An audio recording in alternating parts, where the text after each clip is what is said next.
안녕하세요. 반갑습니다. 자, 오늘부터 공인중개사 민법 기본 강의를 시작할 거예요. 아주 짧은 회차이지만 기본적인 이해를 바탕으로 해서 우리가 시험에 나올 만한 것을 암기하고 정리하는 데 초점을 둘 거고, 다른 학원은 어떻게 할지 모르지만 우리 지금 기본 강의 컨셉은 시험에 나올 것들 위주로 해서 여러분이 공부한 것을 직접 수험장에서 정답으로 연결시킬 수 있는 아주 필수적이고 필요한 것만 그것들을 챙겨서 오로지 1차적인 목적은 합격을 향해서 달려갈 겁니다.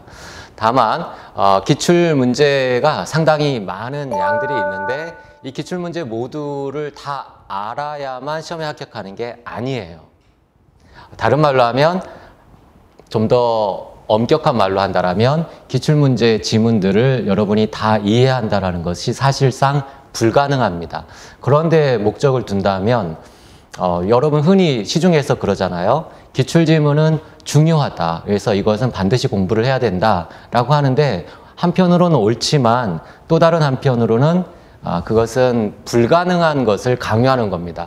불가능한 목표를 향해서 쫓아가다 보면 당연히 결과는 뻔한 것이죠. 우리가 달성할 수 있는 목표를 설정하고 그것을 위해서 최선을 다해야 원하는 결과를 얻을 수 있습니다. 그래서 이 강의는 여러분이 우리 만점이 100점이지만 100점을 맞는 건 아무 의미가 없어요. 우리 민법의 만점은 80점이죠. 80점 맞아서 20점을 남기고 20점을 학계론에 줘도 당연히 합격하게 되죠. 80점 이상을 맞을 수 없고.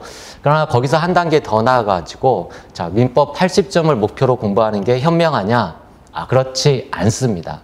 80점도 상당한 수준이에요. 거기에는 상당히 많은 노력이 들어가고, 우리가 짧은 시간, 여러분 대다수 1년을 예상을 하고 공부를 하는데 1년 동안 우리가 민법에 대해서 아무것도 모르는데 과연 1년을 열심히 공부하면 우리의 실력으로, 운이 아니라 우리의 실력으로 80점을 달성할 수 있느냐? 최근에 시험 경향을 살펴봤을 때 쉽지 않습니다. 좀 어렵다라는 이야기예요. 그래서 제가 강의 주안점을 두는 건 여러분이 큰 스트레스 없이 여기 교단에서 강의하는 내용을 이건 암기하세요, 이건 이해하세요 라고 해서 편안하게 따라왔을 때 과연 평균적인 수험생을 대상으로 봤을 때 달성할 수 있는, 즉 실현 가능한 만점이 몇 점이냐? 70점이라고 생각을 합니다. 70점. 그래서 우리 민법은 70점, 이 강의는 70점을 목표로 한다. 그래서 민법에서 10점을 남겨서 학계론에 10점을 주고 여유 있게 합격하는, 거기에 초점을 두고 강의를 할 겁니다. 그래서 노파심에서 말씀을 드리지만 기출된 지문인데 왜 교재에 없습니까? 왜 강의를 안 하십니까? 이런 말을 하실 거면 지금 드리는 말씀을 잘 한번 여러 번 반복해서 새겨 들으시기 바랍니다. 그거는 목표 자체가 잘못돼 있어요.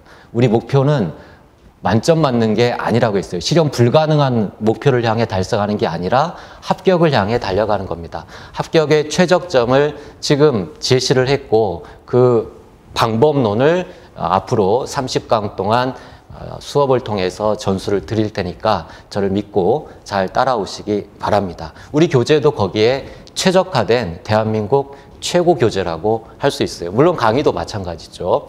듣다 보시면 아시겠지만 재미있게 편한 마음으로 민법 세계로 들어갑시다. 자, 우리 공인중개사 민법 시험은 크게 분과가 민법 총칙과 물권법 그리고 계약법 이렇게 되어 있어요.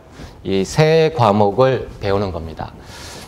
지금 봤던 것처럼 민법에서 이제 법이 무엇이냐, 이 부분에 대해서 개념 정의를 해야 돼요. 앞으로 계속해서 법률 용어들이 나오는데 초학자가 범하는 또 한편의 잘못된 오류가, 또 학원에서도 또 그걸 교묘하게 이용을 하죠. 법에는 법률 개념이 중요해, 법률 용어가 중요해, 그러니까 법률 용어집을 따로 사서 암기해야 돼, 이렇게 현혹을 합니다.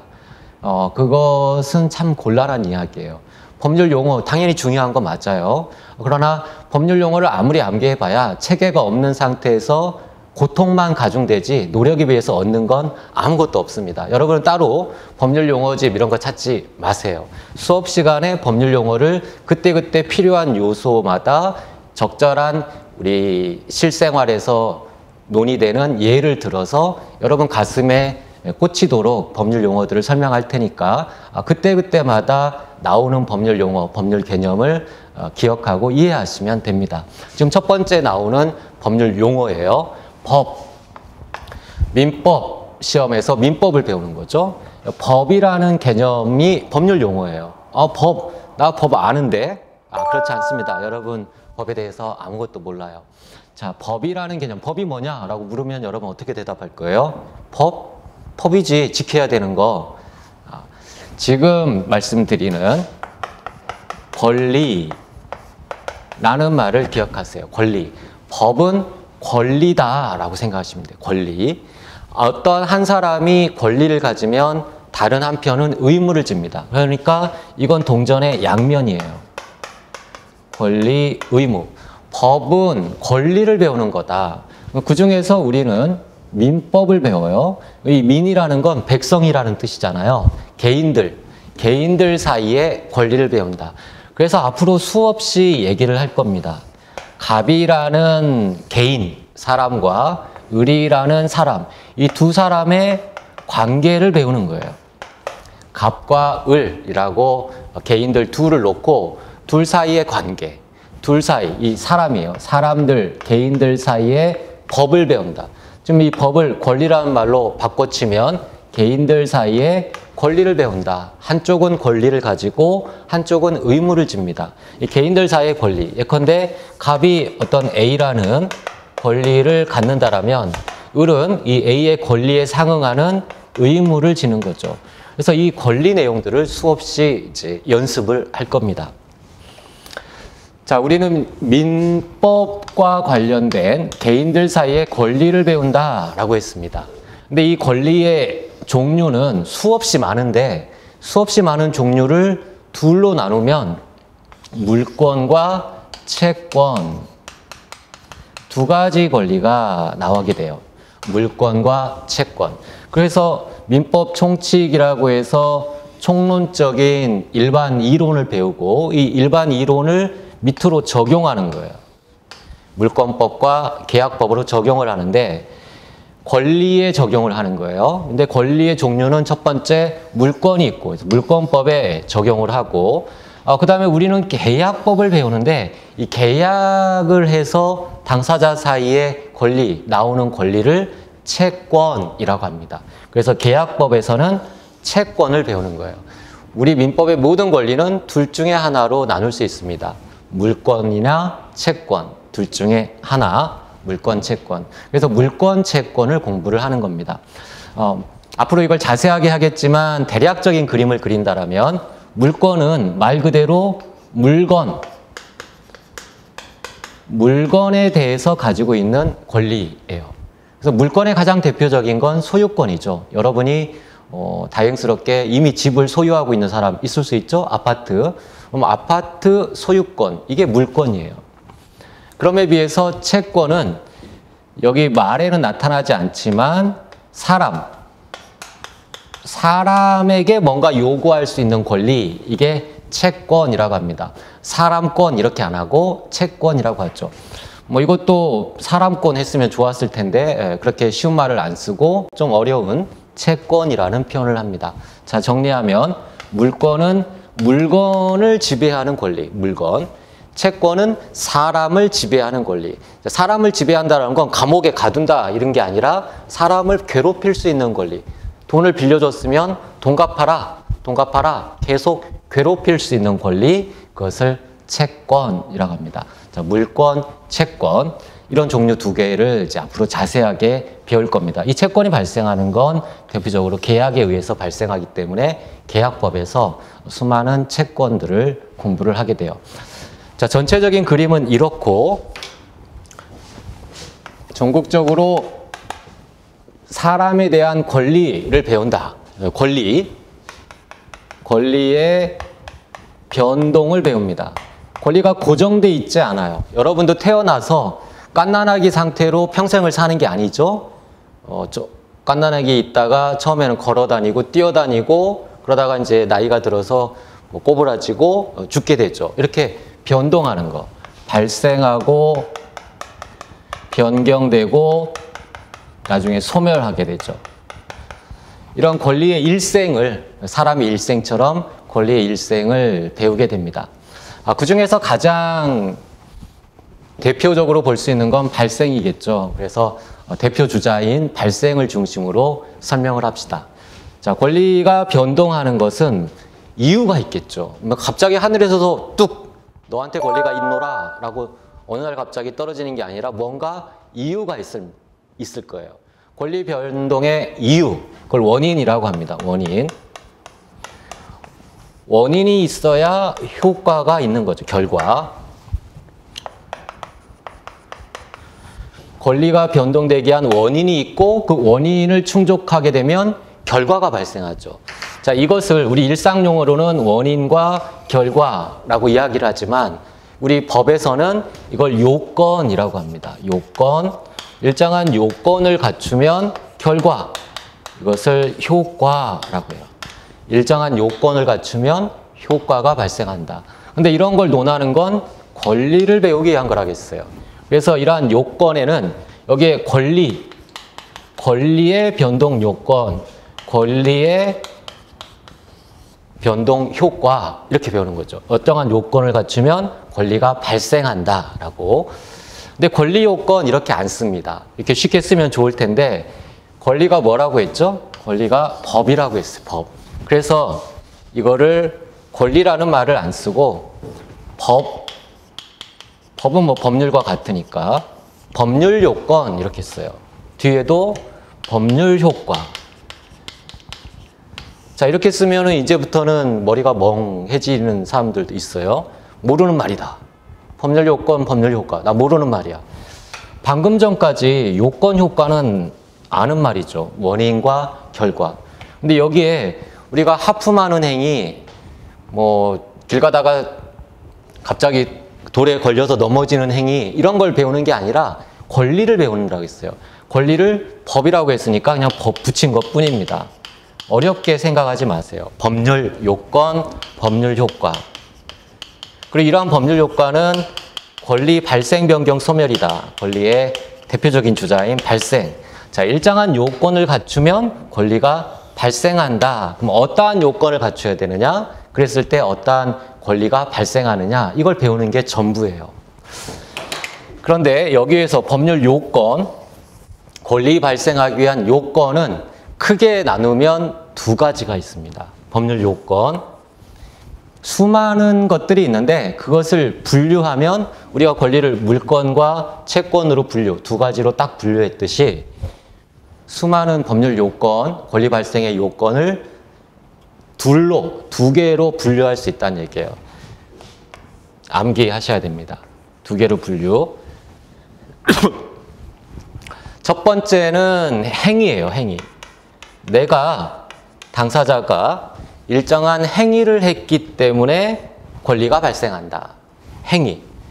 두 번째는 아무런 행위를 하지 않아도 법에서 정해놨기 때문에 법에서 미리 정해놨기 때문에 그 정한 요건을 충족하면 권리가 발생한다. 법률 규정이 있기 때문에. 둘 중에 하나입니다. 행위를 했거나 법 규정이 있거나. 이 행위는 하품하는 행위를 말하는 게 아니라 권리 발생을 위한 행위라고 했어요. 그래서 여기다가 법률, 권리는 법률이니까 법률행위라고 붙입니다.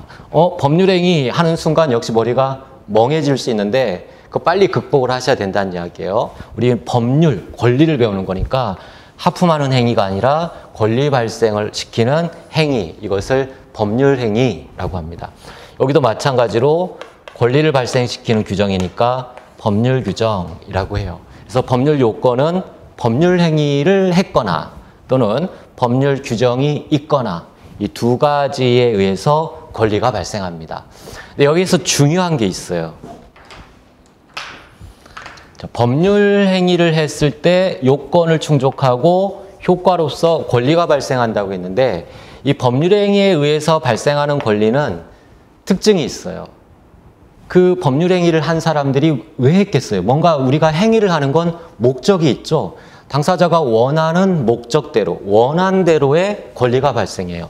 당사자가 의욕한 대로의 권리가 발생합니다. 그러나 법률 규정에 따라서 발생하는 권리는 당사자가 의욕한 대로의 권리가 발생하는 게 아니라 법에서 정한 대로, 법 규정에서 정한 대로의 권리가 발생해요. 이게 가장 큰 차이점입니다. 법률 행위는 요건이 되는데 당사자가 행위한 대로, 의욕한 대로의 권리가 발생한다. 법률 규정은 당사자가 어떤 걸 원했는지 그건 묻지 않아요. 법에서 정한 대로의 권리가 발생한다. 이 두 가지. 자, 그러면 여기서 이제 중요한 게 나옵니다. 법률 행위를 했을 때 당사자가 의욕한 대로 권리가 발생한다. 그럼 의욕한 게 뭔지는 어떻게 아느냐? 법률 행위 안에는 반드시 뭐가 들어가 있냐면 의사 표시라는 게 들어가 있어요. 의사 표시. 예컨대 대표적인 법률 행위가 매매죠, 매매. 아파트를 내가 사고 판다, 매매. 근데 매매를 하면 매수인은 매도인에게 내가 너한테 돈 줬으니까 아파트 소유권 나한테 이전해라. 소유권 이전 등기를 나한테 넘겨라. 라고 요구할 수 있는 권리가 발생해요. 그 요구할 수 있는 권리는 내가 그 아파트를 사겠다. 소유권을 취득하겠다라는 의사를 결정해서 그 의사를 밖으로 표시했기 때문에 이 의사표시대로의 권리가 발생하는 겁니다. 이 의사표시 안에 당사자가 뭘 의욕했는지가 들어가 있어요. 그래서 법률행위에는 반드시 뭐가 있다? 의사표시가 있다.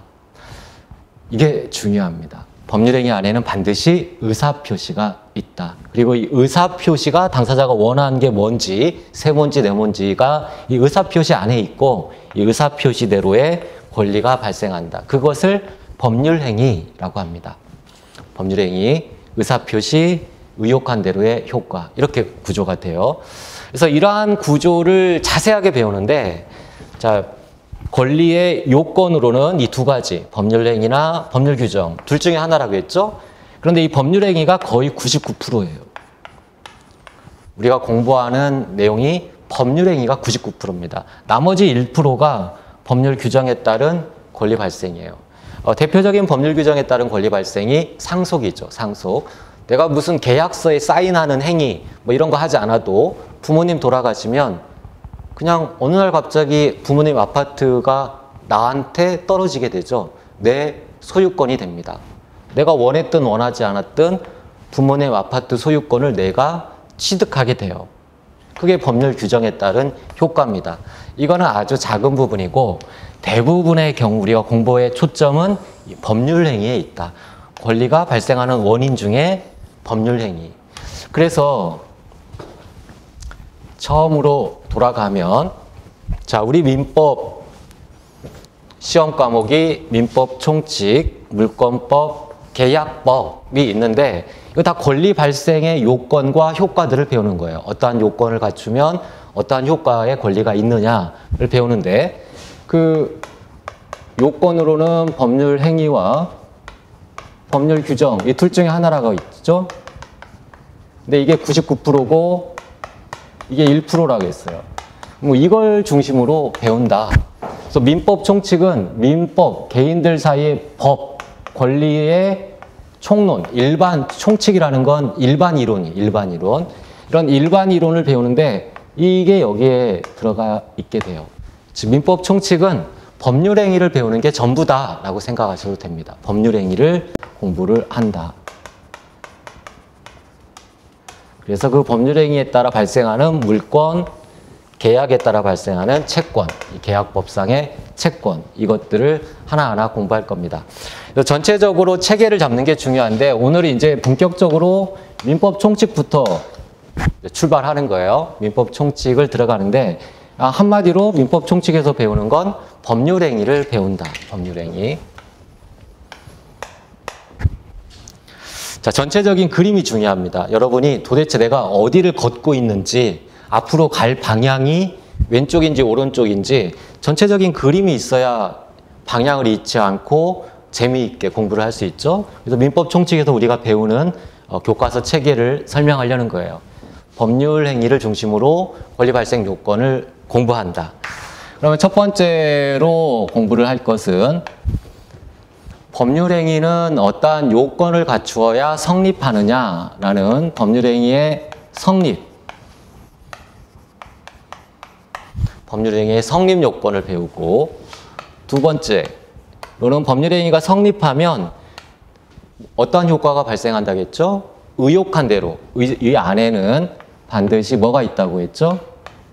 의사 표시가 있다고 했습니다. 그래서 이 의사 표시대로의 원한대로의 효과가 발생한다. 효력이 발생한다. 성립하면 효력이 발생해요.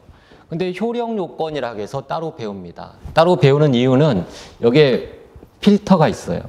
이 필터를 통과하면 그대로 의욕한 대로의 효과가 발생하는데, 유효하게 의욕한 대로의 권리 의무 관계가 발생하는데, 권리 의무가 인정되는데, 이 필터를 통과하지 못하고 뚝 떨어지면 지옥으로 빠지는 거예요. 지옥으로 빠지면 효력 발생이 안 됩니다. 효력 발생이 안 된다. 장애가 있다는 거예요. 장애. 효력 발생에 필터를 걸러지지 못해서 장애가 발생했다. 장애가 있으면 법률행위 효력이 어떻게 되느냐? 무효 취소라고 합니다. 법률행위의 효력이 무효가 되거나 또는 취소 사유가 있다. 무효 사유가 있거나 취소 사유가 있다. 그래서 이 장애들을 배워요. 자, 우리가 법을 공부하는 이유는 사람들이 다 법을 지키고 약속을 잘 지키면 법을 공부할 필요가 없죠. 법이 없어도 사람들 잘 살아요. 법 없이도 사는 사회, 법을 공부하는 변호사들이나 법 학자들, 이런 사람들은 먹고 살 게 없어집니다. 뭔가 잘못했을 때, 지키지 않았을 때 어떻게 효력이 인정되느냐, 이걸 공부하는 거예요. 우리 시험도 그것이 나와요. 잘 지켰을 때는 아무 문제가 되지 않아요. 위반했을 때 어떤 효과가 인정되느냐, 이걸 배운다고. 즉 무효 취소를 배우는 거예요. 효력 발생에 장애가 있을 때, 어떠한 장애가 있으면 무효가 되고 어떤 장애가 있으면 취소 사유가 있느냐, 무효 취소를 배우는 겁니다. 그래서 민법 총칙은 이 두 가지 배우는 게 전부예요. 법률행위가 어떤 요건을 갖춰야 성립하느냐, 어떠한 장애가 있으면 무효가 되고 취소가 되느냐, 무효 취소, 이걸 배웁니다. 그래서 법률행위가 성립하기 위한 요건 조금 더 들어가면 세 가지 요건을 갖추어야 법률행위가 성립해요. 첫 번째는, 자, 이 법률행위를 하면, 갑과 을이 법률행위를 하면 누군가가 권리를 취득해요. 사람이 취득해야 되겠죠. 당사자가 있어야 돼요. 당사자가 존재해야 된다.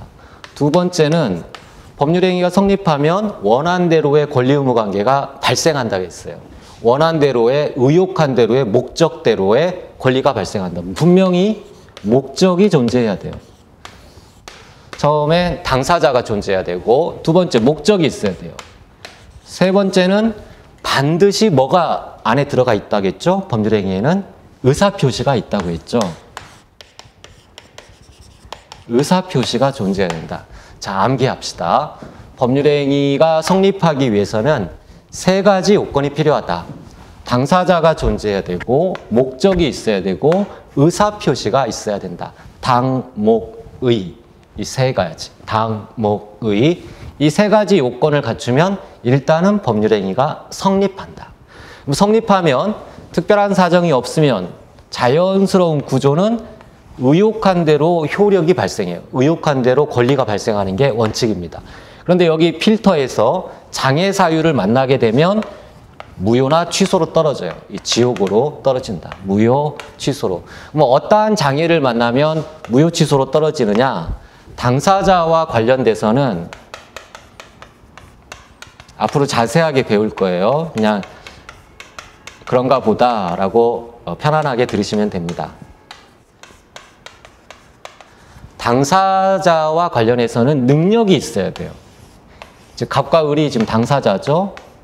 이 갑과 을이 일정한 능력이 있어야만 지옥으로 안 떨어지고 원한대로의 효과가 발생해요. 그런데 이런 능력이 없으면 지옥으로 떨어지는 겁니다.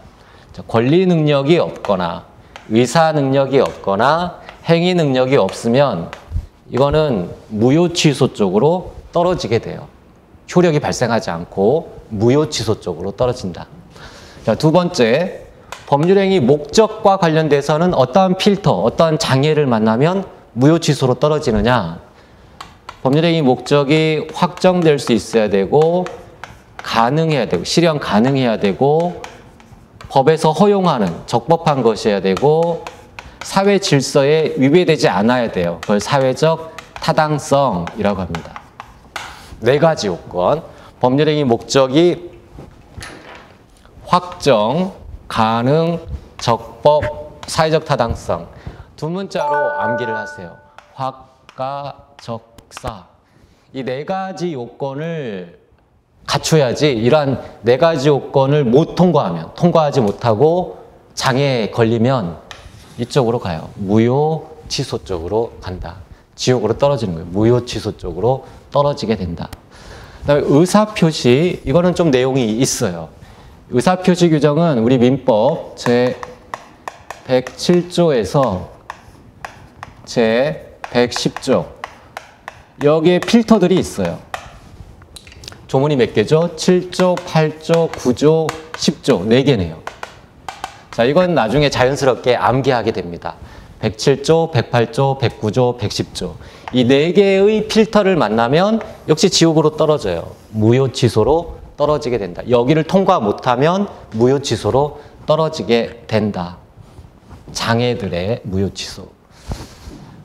구체적으로는 권리 능력이 흠결되면 무효로 떨어지고 의사 능력이 흠결되면 무효로 떨어지고 행위 능력이 흠결되면 취소로 떨어져요. 그리고 목적과 관련돼서 확가, 적사 이 필터를 통과 못하고 지옥으로 떨어질 때는 무효라는 지옥으로 떨어져요. 무효로. 의사표시에서 107, 108, 109, 110 여기에서 통과 못하고 장애 사유를 만나면 역시 무효로 떨어지거나 취소로 떨어지거나 이건 개별적으로 달라요. 이거 나중에 자세하게 배울 겁니다. 어쨌든 장애를 만나면 무효 취소로 떨어진다. 이런 구조예요. 법률행위 성립 요건, 효력 요건 이 민법 총칙에서 배우는 전부입니다. 그럼 우리 교재는 민법 총칙을 어떻게 챕터를 나눠서 지금 설명을 하고 있느냐?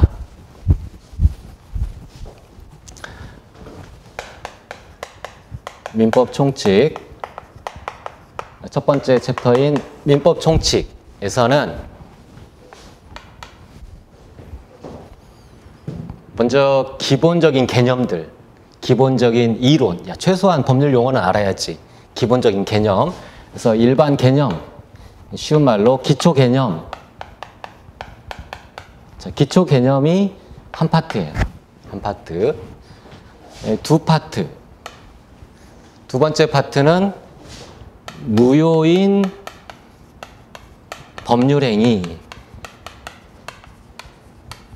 자, 장애 사유를 만나서 그 장애를 가뿐하게 통과하지 못하고 무효라는 지옥으로 떨어진 무효인 법률행위에 대해서 배워요. 세 번째는 장애를 만나서 그 장애를 역시 통과하지 못하고 취소라는 지옥으로 떨어진 취소할 수 있는 법률행위를 배웁니다. 그리고 네 번째는 특수한 법률행위. 이런 구조로 4개의 챕터를 배워요. 기본 개념, 무효인 법률행위, 취소인 법률행위, 특수한 법률행위. 이 특수한 법률행위는 굉장히 많이 있지만 우리 민법 총칙에서 다루는 특수한 법률행위는 2개만 공부합니다. 대리. 내가 나를 위해서 법률행위를 하는 게 아니라 다른 사람을 대신해서 법률행위를 했을 때 이 대리라는 법률행위, 특수해요. 이 대리라는 법률행위의 효과는 어떻게 되느냐, 어떠한 요건을 갖춰야 되고 어떠한 효과가 발생하느냐, 이 대리에 대해서 배워요. 그리고 법률행위에 그냥 깨끗한 법률행위를 하는 게 아니라 혹을 붙인, 혹부리 영감님처럼 혹을 붙인 법률행위는 어떠한 효력이 있느냐, 이 혹이 붙은 법률행위를 배워요. 자, 혹. 자, 우리가 일상용어로는 혹이라고 하지만 법률 용어로는 이렇게 상스럽게 혹이라고 쓸 수 없으니까 부관이라는 한자어를 씁니다. 붙였다란 얘기예요. 뭔가를 붙였다. 부관. 뭘 붙이느냐? 조건이나 기한을 붙인다라고 합니다. 자, 기한이나 조건 이런 말들은 일상적으로 들어봤죠. 기한까지 생략하고 대표적인 게 조건이니까 쉽게 갑시다. 조건을 붙인 법률행위. 내가 너한테 10만 원 준다. 그냥 주면 되는데 거기에 혹을 붙여요. 너가 시험에 합격하면 10만 원 줄게. 이런 식으로 너가 내일 오전 6시에 일어나면 용돈 10만 원 줄게. 뭔가 혹을 붙이는 것. 그것을 부관을 붙인 법률행위. 이 효력이 어떻게 되느냐? 특수한 법률행위예요. 자, 특수한 법률행위, 부관을 붙인 법률행위, 대리행위에 대해서 배웁니다. 그러면 민법 총칙이 끝나요. 자, 기본적인 기초개념. 이 기초개념은 뭐에 대한 기초개념을 배우겠어요? 민법 총칙의 99%는 법률행위라고 했어요. 그래서 법률행위를 우리가 공부하기 위한 기초개념을 배우고, 그리고 그 필터를 통과하지 못하고 지옥으로 떨어지는 것. 무효라는 지옥으로 떨어지는 무효인 법률행위. 취소라는 장애를 만나서 취소라는 지옥으로 떨어지는 취소할 수 있는 법률행위. 일반적인 모든 법률행위고, 기타 특수한 법률행위로 대리와 조건을 붙인 법률행위, 이 두 개를 배우면 민법 총칙이 끝납니다. 자, 이것들을 하나씩 들어가서 살펴볼 거예요.